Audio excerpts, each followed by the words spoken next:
بسم اللہ الرحمن الرحیم الصلاۃ والسلام علیک یا سیدی یا خاتم النبیین وعلی آلک و اصحابک یا سیدی یا خاتم المعصومین۔ سامعین محترم، حدیث مبارکہ ہے، حضور نبی کریم صلی اللہ تعالی علیہ وسلم نے ارشاد فرمایا، الطہور شطر الایمان، پاکی طہارت نصف ایمان ہے۔ سامعین محترم، اسلام کے اندر پاکی کی بڑی اہمیت ہے، کیونکہ جب تک ہم پاکی حاصل نہیں کریں گے، اپنے اعضاء کو پاک نہیں کریں گے یا اپنے کپڑوں کو پاک نہیں کریں گے، اس وقت تک اگر ہم جتنی بھی عبادات کرتے رہیں وہ قبول نہیں ہوں گی۔ اس لیے کہ اللہ تبارک و تعالیٰ نے بھی اس پاکی کا حکم دیا ہے۔ اللہ تبارک و تعالیٰ قرآن کریم فرقان حمید کے اندر ارشاد فرماتا ہے، وَإِن كُنتُمْ جُنُبًا فَطَّهِّرُوا، اگر تم جنبی ہو تو خوب پاکی حاصل کرو۔ اور ایک اور مقام پر اللہ تبارک و تعالی ارشاد فرماتا ہے، لا يَمَسُّهُ إِلَّا الْمُطَهَّرُونَ، کہ تم نہ چھو اس کو مگر خوب پاک ہو کر۔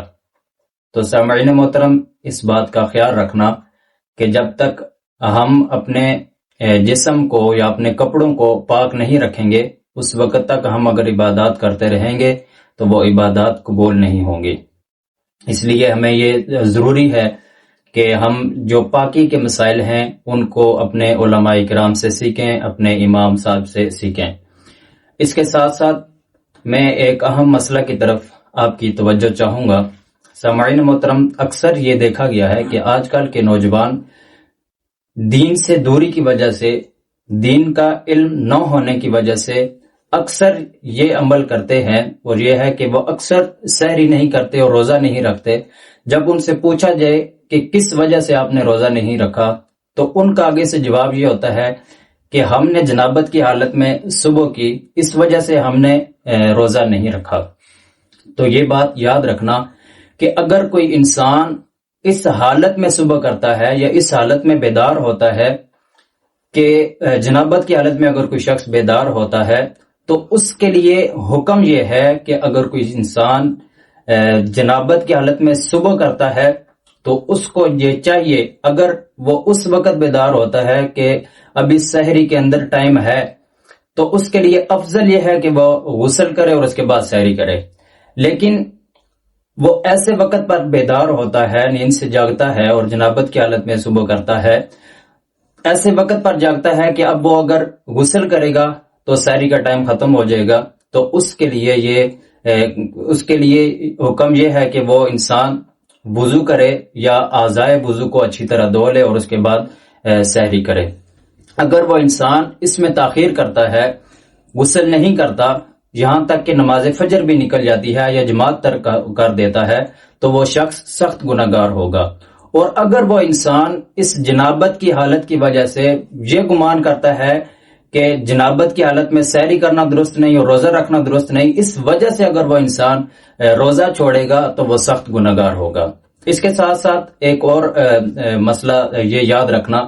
کہ اگر کسی انسان کو روزے کی حالت میں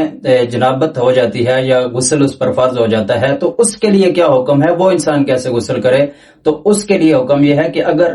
عام حالت میں ہمیں تو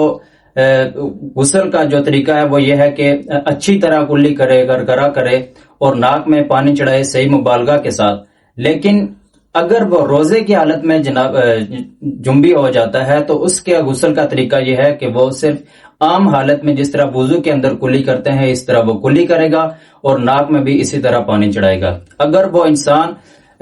کلی کرتا ہے اور مبالغہ آرائی کرتا ہے، غرارہ کرتا ہے،